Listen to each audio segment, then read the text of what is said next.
Hello, friends, and welcome to tonight's episode of Locked On Jets. We are recapping a very fun game between the Winnipeg Jets and the Colorado Avalanche, a very close-fought contest. Unfortunately, the Jets just fell short, but there are some reasons to take away a little bit of optimism. We'll go over what went right for the Jets, what went wrong, all coming up on tonight's Locked On Winnipeg Jets. You're Locked On the Hockey Jets, your daily podcast on the Winnipeg Jets. Part of the Locked On Podcast Network, your team every day.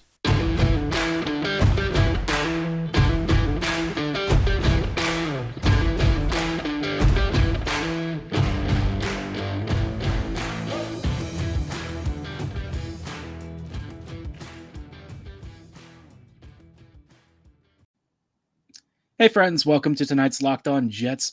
Thank you so much for joining us and making Locked On Jets your first listen of the day, every day.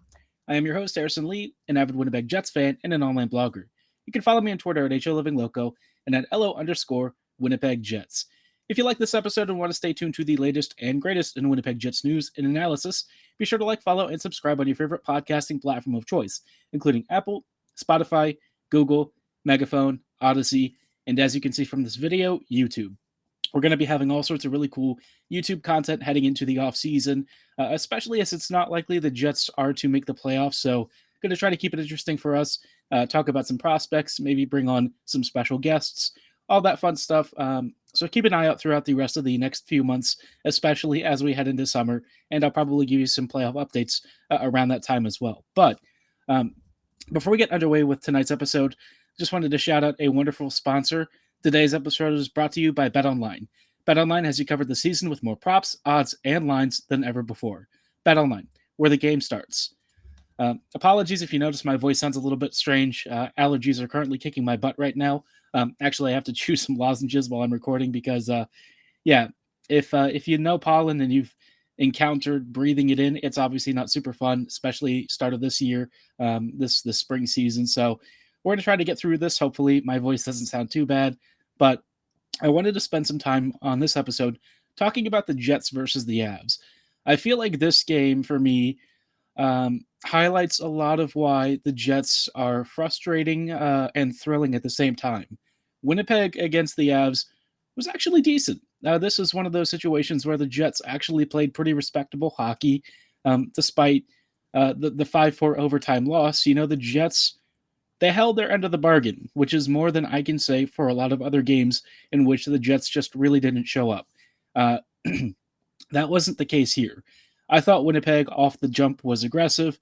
They were fast. I think they were actually the ones to score first, and it felt like Winnipeg was just very active.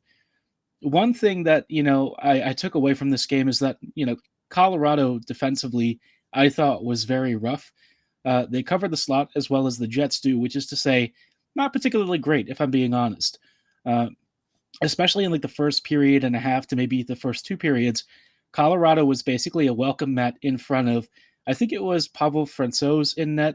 And Francouz is he's an all right keeper. I wouldn't say that he's elite by any stretch of the imagination, but with the Avs, the main thing with them is just getting league average. As long as they have average goaltending, the offense for that team generally is prolific enough to make it so they don't have to really rely on getting a ton of saves or really shutting down opponents defensively. They just outscore their opponents by 20 goals a game.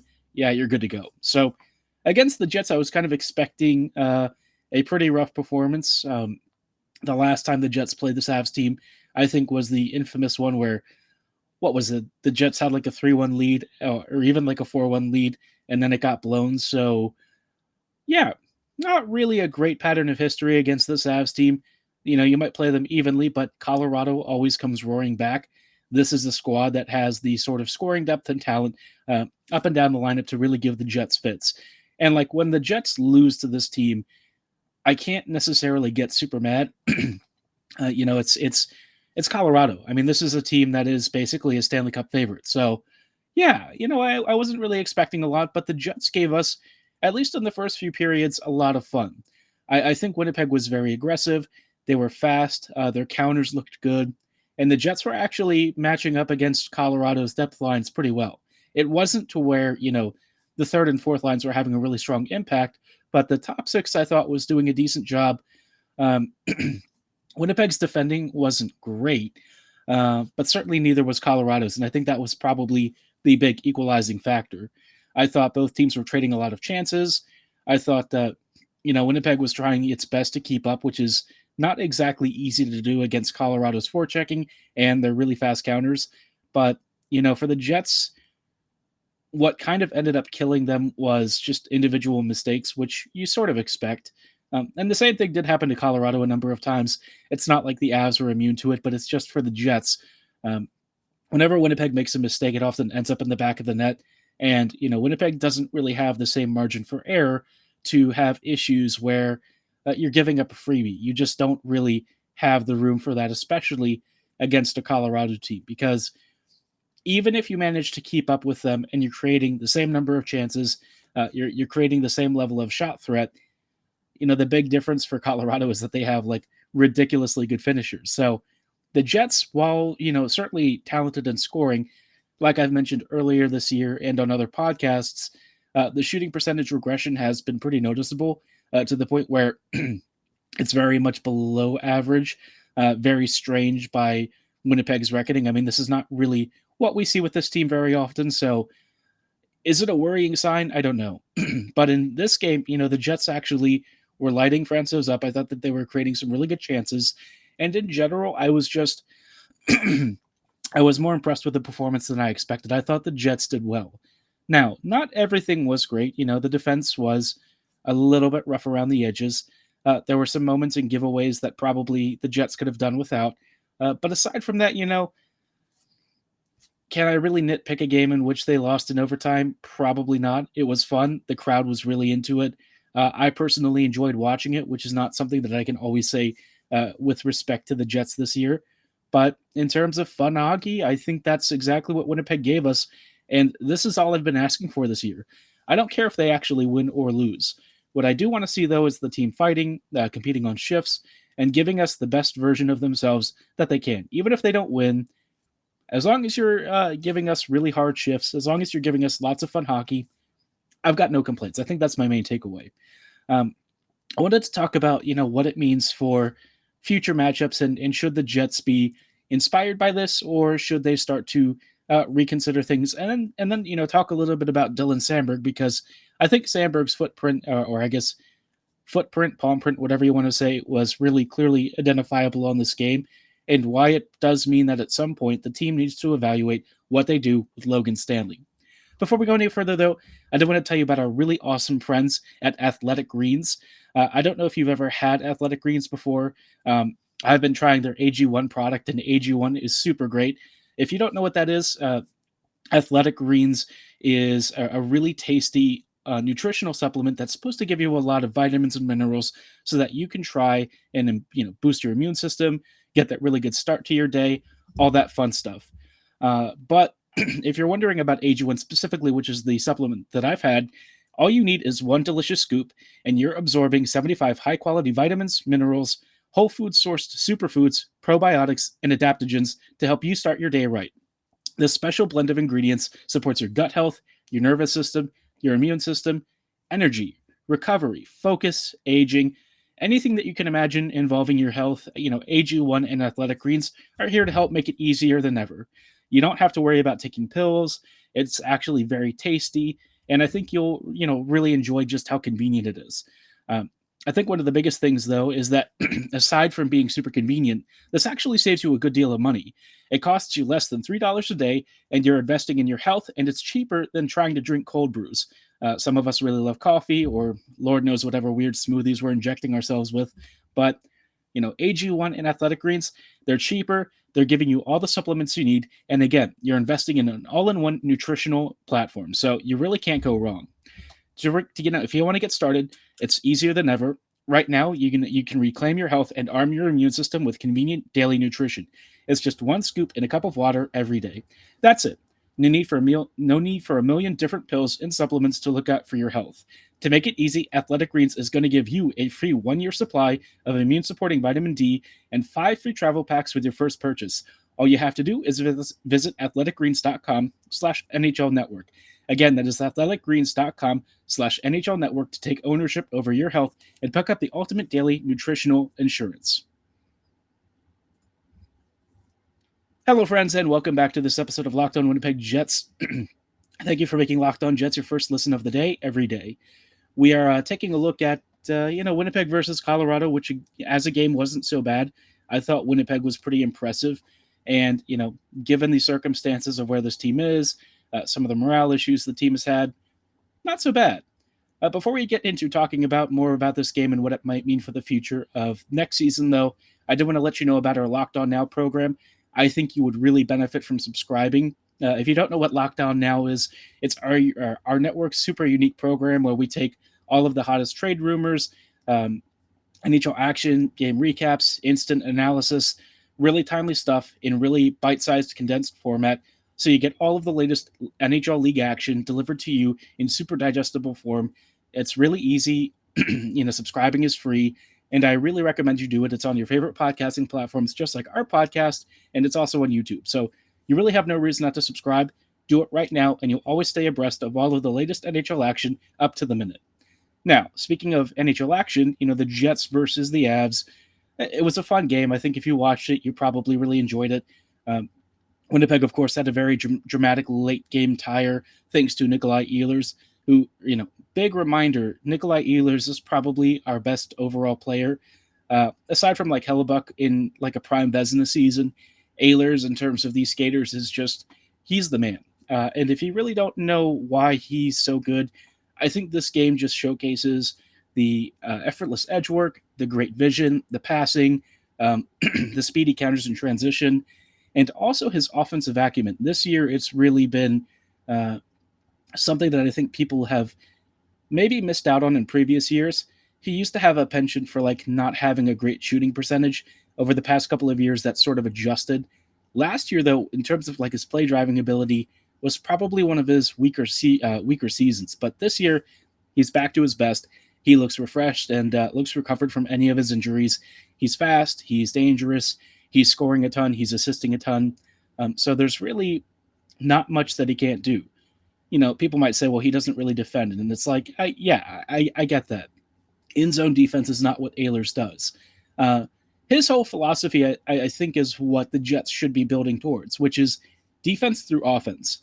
I think when you watch what the Avs do, defensively inside their own end, they're as weak as the Jets are at times. And in fact, this game was probably one of their worst defensive performances of the season. So it's not always a trend with them, but in previous years, I have noticed that this team does cheat for offense, which is okay. It's not the worst thing. And I think the reason for that is if you're out creating your opponents and you're dominating offensive zone possession, you're not surrendering the puck and really allowing a lot of defensive zone possession where you have to constantly try and repossess the puck and force turnovers.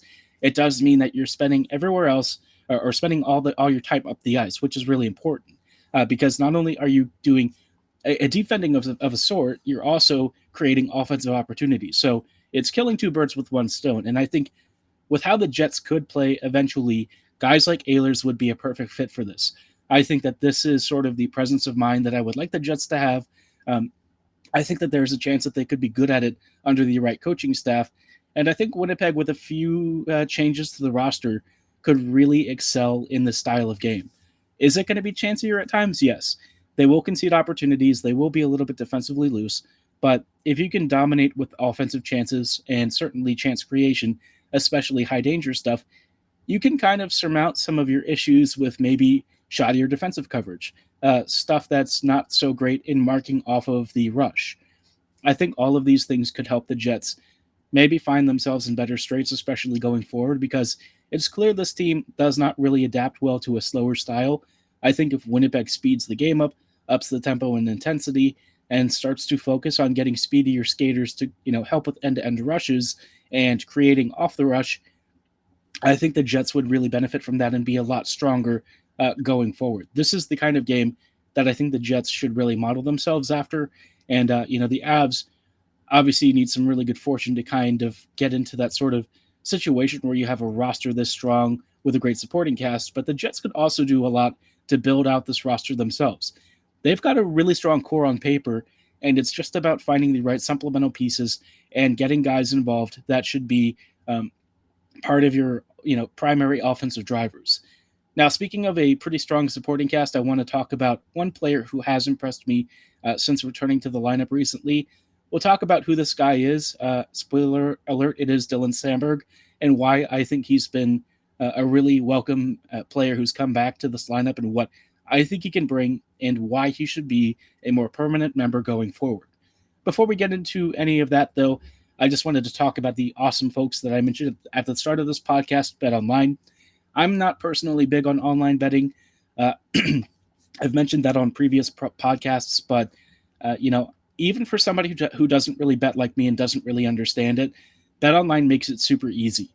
I actually placed a bet a while back on something like an Eintracht Frankfurt match, and it really was as straightforward as it could possibly be. I had a great understanding. I understood the money lines and stuff. BetOnline really made it super convenient. But not only is it great for online betting, BetOnline is also your number one source for all of the sports info you're looking for. You can find all of the latest sports developments, league reviews, and news, including this year's basketball playoffs and the start of the MLB season. No matter what sport you're into, BetOnline really has it all covered. F1, IndyCar, basketball, hockey, American football, even European football. No matter what you're into, BetOnline has your back. They are your continued source for all of your sports wagering information, from live betting to playoffs, esports, live scores, and everything in between. Go to betonline.net right now on your laptop or mobile device and check out all of the latest trends in action, and be sure to sign up for a free account. BetOnline, where the game starts. While we're thinking about it, I did also want to talk about a really amazing protein bar. We're talking about health this episode and staying healthy. And if you've ever had protein bars, most of them are kind of nasty. They're dry, tasteless, and they might look like a candy bar and even advertise themselves to taste like one. But let's be honest, most of them really aren't telling the truth. And that's kind of why Built Bar is super great. I've actually had plenty of Built Bars. I think that they're a fabulous product. They're actually the only folks to really walk the talk, I would say. It comes in a 100% real chocolate exterior with a soft, chewy interior. And honestly, it really does taste like a candy bar. They've got great flavors like mint brownie, coconut almond. There's like an apple pie flavor that I super love. I'm also a big fan of like the raspberry dark chocolate. You really can't go wrong. And they've also got some really cool textures. They've got ones that are filled with marshmallow. They've got like a churro marshmallow flavor, which, let me just tell you, churro marshmallow, a match made in heaven. Now, as good as these taste, and they are amazing, I'll say that, they're even better for you, with most clocking in at around 130 calories, 4 grams of sugar, 4 net carbs, and 17 grams of protein. So you're getting all of the fortification you need to start your day, maybe as a snack, maybe as your breakfast, or something before your workout to get your day going. If you want to get into Built Bars, go to Built.com and use promo code LOCKED15 and you'll get 15% off your first order. Again, that is promo code LOCKED15 at checkout for 15% off at Built.com. Hello, friends, and welcome back to this episode of Locked On Winnipeg Jets. We are closing out tonight's episode with some thoughts on Dylan Samberg and why I think he should be a more long-term member of this team. Now, Sandberg in the game against Colorado, I thought immediately had an impact. One of the things that he really does very simply is a great first pass, which doesn't really sound all that impressive, but you have to understand, the Jets historically haven't had great blue liners who can move the puck effectively, whether it's passing or with skating in possession. Now, Sandberg actually does both. Because he's so strong on the puck, he's actually pretty hard to dispossess. He shields it effectively. He can negotiate challenges. He can work along the walls. And he's also got really good vision up the ice to make great passes. I think that these are all essential parts of his game. And what I also was kind of surprised by was how good offensively he is. I think that his understanding of when to drop between the circles, when to start to create space around, along the perimeter, especially near the walls, and his ability to find gaps in opposing defensive coverages just makes him a really versatile threat. I think that if he gets a lot of game time with the Jets, you'll slowly start to see some of those point totals climb up, not because he's taking a lot of shots himself, but because he's really involved in build-up play, which I think, for a guy of his caliber and size is really important, because I think he can be somebody who, especially from the back end, can be a really elite space creator. Now, Sandberg, certainly will make mistakes from time to time. I think that is very clear. but Dylan's upside for me is super high. I think we're looking at a guy who could potentially become a really strong second pairing option for the Jets. And I think he has a lot of the traits that the Jets traditionally love. He's very physically strong, he's tall, he's got a huge frame, um, but it doesn't come at the expense of his skill. And I think that's why when I look at Logan Stanley and the development course that he's taken, as much as the fans love Logan and as enjoyable as it is when he, uses his strength and physicality to muscle guys off the puck, unfortunately, a lot of the rest of his game is still leaving a lot to be desired. I think that he really struggles with defensive reads. Um, his biggest issue is honestly the fact that he reacts to stuff too often. I think with his size and the slower mobility, you need to be able to read and anticipate stuff well in advance, which is kind of like Cole Perfetti's game. He's not really got the greatest top end gear, but because Cole is constantly mapping out stuff well in advance of when he actually starts executing plays, he can make it happen. With Stanley kind of reads and reacts way too late to stuff, and it often leads to him, surrendering really bad goals, not really having strong defensive coverages, and he's not really as physically strong against opposing skaters as you might expect. And so, for me, I think Logan really should probably come out long term.